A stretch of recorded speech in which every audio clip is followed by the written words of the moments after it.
ভয় করতে শেখো, তাহলে পৃথিবীকে জয় করতে পারবে। তাহলে কি করতে পারবা? পৃথিবীকে জয় করতে পারবে। আল্লাহকে যদি ভয় করতে শিখি আমরা, তাহলে আমরা পৃথিবীকে জয় করতে পারব। কারণ আল্লাহর ভয় এমন একটা জিনিস যা সকল ভয় হৃদয় থেকে তুলে দেয়। আল্লাহর ভয় এমন একটা ভয় যা অন্য কারো ভয় ওই হৃদয়ে আর থাকে না, যদি আল্লাহর ভয় তার অন্তরের মধ্যে জাগ্রত হয়। তাহলে যদি আল্লাহর ভয়, ইত্তাকুল্লাহ, স্মরণ করো সেই সময়ের কথা যখন তোমাদেরকে বলা হয়েছে আল্লাহকে ভয় করো। যদি আজকে এই সময়ে আমরা যখন আলোচনা করছি, আগামী দিন আমাদের জন্য একটি গুরুত্বপূর্ণ সময় আমাদের সামনে আসতেছে, তাই না? অন্য সময় স্বাভাবিকভাবে মানুষ 2-4 জন মারা যাক আর না যাক, কোনো নির্বাচনে মানুষ মারা যায় নাই, এমন নির্বাচন আমরা কখনোই উপহার দিতে পারিনি। পেরেছি কি? পারি নাই। তো আগামী দিনের এই নির্বাচনেও যে মারা যাবে না তার কোনো নিশ্চয়তা নেই।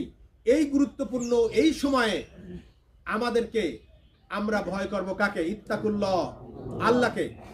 আমরা যদি বিজয় হই তাহলে আমরা কার বিধান প্রবর্তন করব? আল্লাহর বিধান। আমরা যদি বিজয় হই তাহলে আমরা এই সমাজে, এই সমাজ কার? আল্লাহর। আইন চলবে কার? আল্লাহর। আল্লাহর এই সমাজে আল্লাহর আইন চালানোর জন্য আমরা কাজ করছি। আমরা আল্লাহর বান্দা, আল্লাহর গোলামি করার জন্য আমরা কাজ করছি। সুতরাং আমরা অন্য কারো ভয় করতে পারি না। আপনাদেরকে, আমাদেরকে বলা হয় যে তফসিল ঘোষণা হোক, তারপরে একদিনের বাড়িতে ময়দান সাফ হয়ে যাবে। আসলে কি সাফ হবে? না। একদিনের বাড়িতে একদিন পিটাইলে বলে জামাত ইসলামে সব উঠে চলে যাবে, আর ময়দানে পাওয়া যাবে না। আমরা কি সেই কর্মী?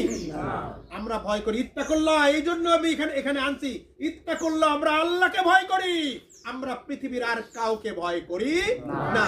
তোমাদের এই অস্ত্রের ঝনঝনানি জামাত ইসলামীর লোকেরা, আল্লাহর বান্দারা, জামাত ইসলামী না, কোনো জামাত ইসলামের দরকার নেই, আল্লাহর বান্দারা আল্লাহকে ছাড়া অন্য কাউকে ভয় করে না।